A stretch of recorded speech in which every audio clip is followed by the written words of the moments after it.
Hello everyone, আসসালামু আলাইকুম। হোসেন আর lifestyle এবং ব্লগে সকলকে স্বাগত জানালাম। আর ব্লগটা এখান থেকে স্টার্ট করলাম। বিকালের দিকটা ফ্রি ছিলাম, হালকা হালকা বৃষ্টি পড়ছিল, ভাবলাম একটু ব্লগ করি আর আপনার সঙ্গে শেয়ার করি। আচ্ছা, আমাদের বাড়ির আশপাশটা কী, কোথায় কী আছে আমার বাড়িটাও ফাইনালি আপনাদের অবশ্যই দেখিয়ে দিলাম। ফার্স্টে যে গ্রিন কালারের যে গম্বুজ মতো দেখলেন, ওটা হচ্ছে মাজার শরীফ। আমাদের বাড়ির ঠিক সামনের দিকটা, ওখান থেকে নেমে এসে এই মেন রাস্তাটা হচ্ছে মেন রোডে গিয়েছে। আর এই যে হোয়াইট কালারের বাড়িটার সামনে দেখতে পাচ্ছেন, এটা হচ্ছে আমার সেজদার বাড়ি, ঠিক আছে। তো আর এই রাস্তাটা দেখতে পাচ্ছেন, এই রাস্তাটা হচ্ছে আমাদের বাড়ির একদম মেন রাস্তা। মানে এই রাস্তাটা কিন্তু সরকার থেকে করে দেয়নি। আর এই মেন রাস্তার জন্য কিন্তু সরকারের লোক এসেছিল, বাট টাকা খাচ্ছিল।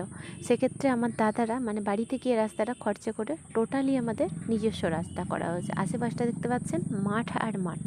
আর ওই দিকটা মাজার শরীফের পুকুর আছে, আর এই দিকটা দেখতে পাচ্ছেন, ওখান থেকে আমি নামলাম। আর আশেপাশে 2-3টা জাস্ট বাড়ি হয়েছে নতুন, ঠিক আছে। এরপর হচ্ছে আমাদের বাড়ির আশপাশটা একটু দেখিয়ে দিই। আচ্ছা, ফার্স্টে আমার সেজদার বাড়ির ভিতরে একটা অ্যাভোকাডো গাছ আছে। এই যে গাছটা দেখতে পাচ্ছেন, এই গাছটা কিন্তু মুম্বাই থেকে নিয়ে আসা হয়েছে। তো এখানে বসানোর পর আই থিঙ্ক ফল এবছরই হবে। আগের বছরে ফুল এসেছিলো, তো কোনো কারণে ঝরে গিয়েছিল। আচ্ছা, সেজদার বাড়িটা জাস্ট ক্রস করার পরেই কিন্তু আমাদের বাড়ির সাথেই এই যে দেখুন একটা বাগান আছে। তো বাগানের মধ্যে আখ গাছ, কলা গাছ, বিভিন্ন সবজির গাছ বসানো আছে। লঙ্কা গাছ, টমেটো গাছ, বেগুন গাছ, লাউ গাছ, লেবু গাছ, শসা গাছ, বিভিন্ন ধরনের, ঠিক আছে। অন্য সময় আপনাদের অন্য একটা ব্লগে দেখানো হবে। আর এই যে বাড়িটা দেখতে পাচ্ছেন, এই বাড়িটা হচ্ছে আমাদের সেকেন্ড বাড়ি।